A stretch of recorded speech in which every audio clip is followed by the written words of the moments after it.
Welcome! So today we're going to dive into Yuval Noah Harari's absolute landmark of a book, Sapiens. It's this incredible, sweeping story of us, our entire species, from our pretty humble beginnings to, well, to where we are today. Right. This is the big one. This is the central question Harari tries to answer. Because, for most of human history, we were not the stars of the show, not even close. We were just another animal mostly focused on not becoming someone else's lunch. I mean, think about that. A jellyfish. For the longest time, we weren't the apex predators. We were stuck in the middle, scavenging what we could, and constantly looking over our shoulders. So what on earth changed? How did we make that insane leap from being hunted to running the whole planet? Well, according to Harari, our crazy ascent is thanks to three major world-altering revolutions. These three events completely transformed who we are, and in the process, changed the face of the Earth itself. Okay, so let's start with the first one, the cognitive revolution. This is where Homo sapiens got its secret weapon, this unique and unbelievably powerful new ability. Now, this wasn't just about getting better at shouting, "Hey, there's a lion." No, this was about something much weirder. It was about developing the ability to talk about things that aren't even real. And this right here is the absolute core of the idea, imagined reality. Our knack for creating and believing in fictions, in shared stories like gods, countries, corporations, even money. That's the thing that sets us apart from every other animal on the planet. This explains it perfectly. An animal can communicate objective reality. There's a lion right there. But a sapiens can tell a story. That lion is the spirit of our people. And it's that story, that shared fiction, that lets us cooperate in ways no other animal can. You see, for most social animals, there's a natural group size. For us, it's about 150 people. That's roughly the number of individuals you can know and trust on a personal level. But with shared myths, a belief in the same nation, the same god, the same company, we could suddenly break that limit. We could cooperate flexibly with thousands, even millions of complete strangers.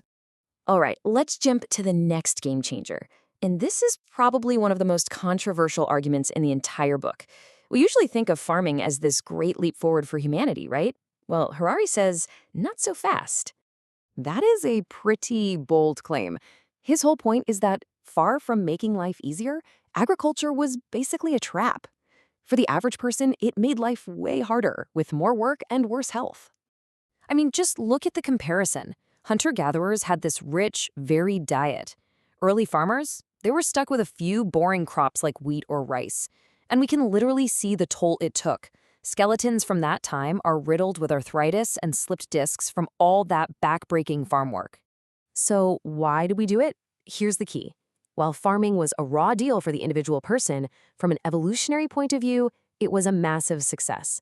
It let our population explode, which meant more copies of our DNA got passed on. The species thrived, even if the people suffered. And that brings us to the last and most recent of the big three revolutions. This is the one that really cranked our power up to 11 on a planetary scale, and it all started with a very simple but profound admission. For thousands of years, most cultures assumed all the important stuff was already known, written down in some ancient book. The scientific revolution flipped that completely. It was built on this radical new idea: we don't know. And that simple admission, that willingness to say I'm ignorant, is what fueled everything. It's what sent us exploring the globe and peering into the universe, hungry for new knowledge. And the results of that quest? They're just mind-boggling. Look at this.